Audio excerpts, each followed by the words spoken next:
Hello, my name is Gerard Charles, and it is my great pleasure today to be talking to Celine Gittens about preparation for doing a solo, in this particular case, Giselle, Act 1 variation, which I believe you performed for the Genie International Ballet Competition. Is that correct?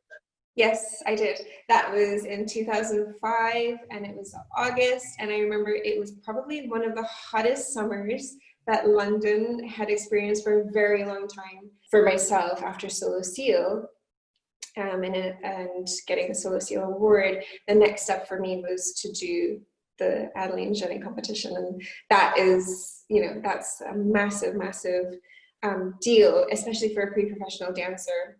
So going back to actually choosing the solo, it was chosen with the fact that my teachers wanted me to do a solo that showed everything, and a solo that had everything, the whole package. So we're talking about turns, the ability to show extensions, the ability also to show dynamics and quality, different qualities, and also most importantly, I think, was the ability to show acting skills and how to carry a character from beginning to end for a 3-minute solo.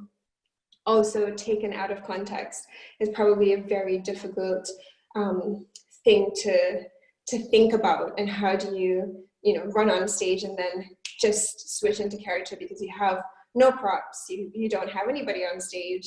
You really do have to imagine and pretend that you are there, Act 1 Giselle, and you're doing this amazing performance with everyone around you, but there's nobody there. And the rehearsals for it started in the January of 2005. And they were probably about 2 times a week rehearsals where we would break down the solo, and we broke it down so much that it was, a perfectionist dream to have it broken down into every single step. And we did this so that everything was clear in my mind.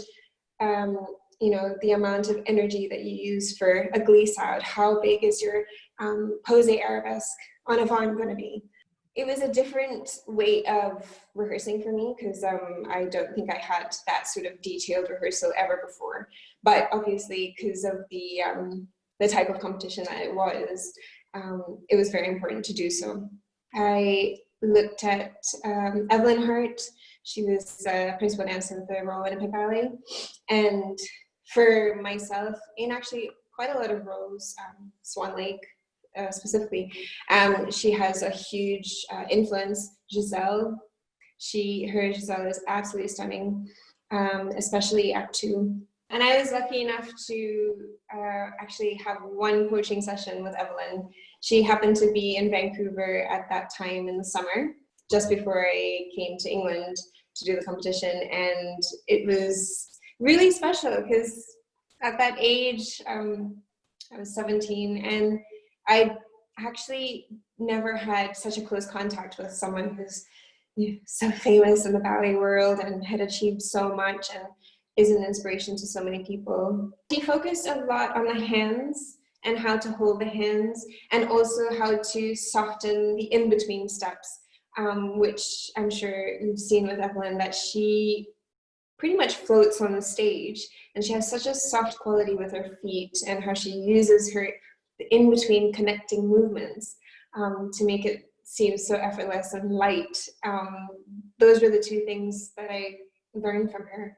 I guess I didn't feel nervous at all because we'd rehearsed the solo so much in the week following to the finals performance that I felt so comfortable and just excited to finally perform it on stage. So because I had performed it in at the headquarters studio, it was not at all stressful, or there was no anxiety, worry. I mean, prior to going to the competition there was, because obviously you don't know what to expect, but being there was just so wonderful. Everyone was so open, happy to help, and also the direction from the ballet staff was very clear. They didn't make you feel any way bad, but they did encourage you, and they did give very constructive criticism. So it was definitely a very, very good experience for myself. So I spent such a huge chunk of time trying to perfect the technique. And I remember it was about 2 weeks before I left Vancouver to come to England for the competition that my mum watched the solo one more time, you know, and let's just have a look at it and do it like you're performing on stage. And she said, how can you make it better after I finished? And I said, well, I think it's pretty good. I've been rehearsing this for 6 months. It feels good to me. But the question was, how can you make it better in terms of an overall well-rounded solo, which the last thing, which is the icing on the cake, is that sort of performance quality, the highs and lows of the performance, where you connect with the audience, where you don't connect with the audience, you know, eyeline, use of epaulement, all of these things. And I think that I look back now, and having done that in the studio at Birmingham Royal Ballet, rehearsing with quality, and rather than forgetting the quality and just rehearsing the technique, I think I would have told my younger self to remember the performance quality whole way through. So the whole 6 months, you know, don't just whack it on at the end just before you need to go to perform on stage. So I think that's something actually that you learn over the years when you become wiser in this job, in this career, is definitely to trust your technique.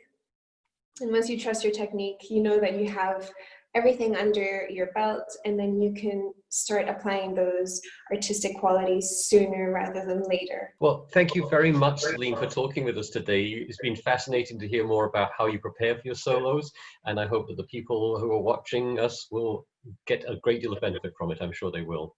Great, thank you so much for having me. And I just wanted to say to all the candidates of this year's competition to continue focusing exactly on what you were going to do. Keep that positivity, okay? And keep on being artistic in ways that you can demonstrate your artistry for your solo. So just remember that. I think that's one of the most important things, because you'll be performing for an audience and they want to be moved, they want to be interested in your dancing, okay?